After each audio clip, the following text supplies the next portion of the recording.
ఒక్కొక్క వృత్తిలో ఉన్నారు కానీ మీరు దాన్ని ఆస్వాదించలేకపోతున్నారు. మీరు ఇక్కడ ఆస్వాదించాల్సింది ఏంది? ఛాయను. కానీ ఛాయను పక్కన పెట్టి మీరు కప్పునే చూసిండ్రు.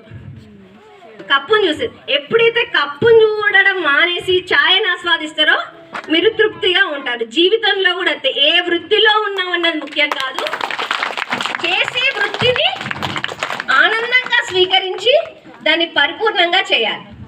నేను కూడా అనుకున్నా సాఫ్ట్వేర్ ఇంజనీర్ అవ్వాలి, ఏదో అనుకున్నా. కానీ అప్పుడు మా నాన్నగారు ఆర్థిక పరిస్థితుల దృష్ట్యా నన్ను బిఎడ్ చేయించాడు, పీజీ చేయించాడు.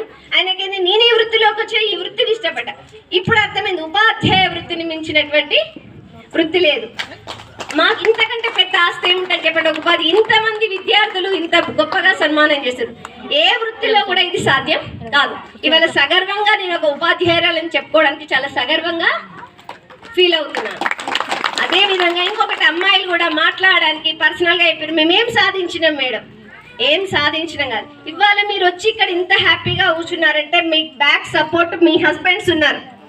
వాళ్ళంత ఫ్రీడమ్ ఇస్తేనే మీరు ఇక్కడికి వచ్చారు. మీరు ఏదైతే సాధించలేకపోయినరో మీ పిల్లల్ని మీరు అనుకున్న రంగంలో వాళ్ళని సెట్ చేసేటప్పుడు నిరంతరం ఎవరిని చదివించలే, మోటివేషన్ చేయాలి. నేను అనుకున్న గొప్ప స్థానంలో ఉండాలి, నేను అనుకున్నది నా పిల్లవాళ్ళు